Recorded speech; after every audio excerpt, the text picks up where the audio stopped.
আসসালামু আলাইকুম। টেকফ্যাক্স ভিডিওর আরও একটি নতুন ভিডিওতে আপনাদের সবাইকে স্বাগতম।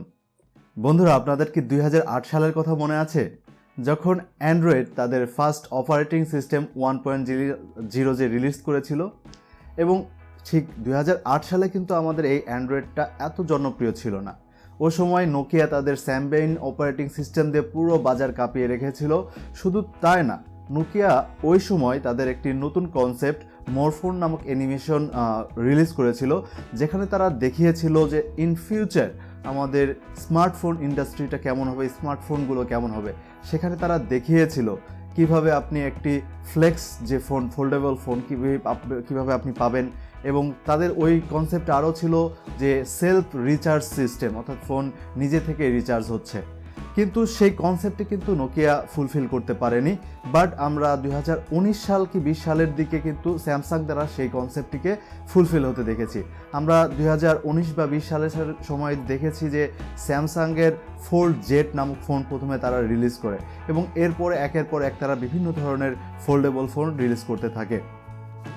এবং একথা আমরা সবাই স্বীকৃত দিব যে ফোন মার্কেটে, ফোল্ডেবল ফোনের জগতে স্যামসাং এখন টপ অফ দ্য মার্কেট, অর্থাৎ সবার উপরে রয়েছে।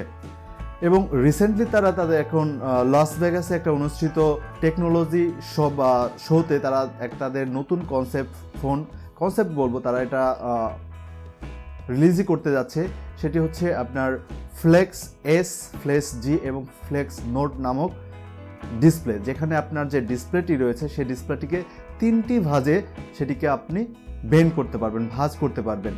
এর মধ্যে ফ্লেক্স এস যেটি রয়েছে সেটি অনেকটা আপনার এস আকৃতিতে ভাঁজ করতে পারবেন বা জেড আকৃতিতে ভাঁজ করতে পারবেন।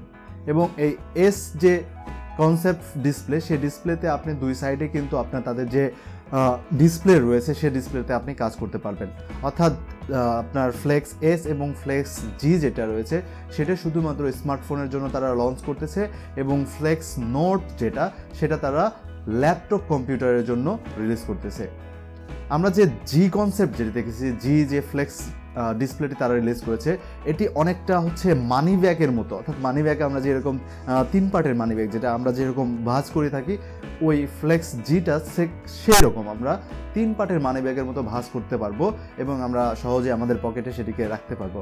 বাট এই ডিসপ্লের অসুবিধা হচ্ছে এটিকে কিন্তু আমরা দুই সাইডে কিন্তু ডিসপ্লে আমরা ইউজ করতে পারতেছি না। অর্থাৎ আমরা যখন এটিকে ভাঁজ করব তখন কিন্তু এটার যে ডিসপ্লে সেটা ইনসাইড থাকবে, অর্থাৎ বাইরের সাইডে কোনো রকম আমরা ডিসপ্লে পাচ্ছি না।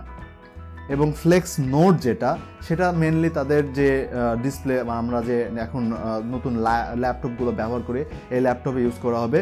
এবং আমরা যে 13 ইঞ্চির একটা ডিসপ্লে পাবো, এবং 13 ইঞ্চির এই ডিসপ্লেটিকে যখন আনফ্লেক্স করব তখন এটি একটি 17 ইঞ্চির ডিসপ্লেতে রূপান্তরিত হবে। আমি মনে করি এই 3টি ডিসপ্লের মাধ্যমে বা 3টি ডিসপ্লে রিলিজ করার মাধ্যমে স্যামসাং এখনও টপ অফ দ্য মার্কেট থাকবে এই ফ্লেক্স বা ফোল্ডেবল ফোনের জগতে।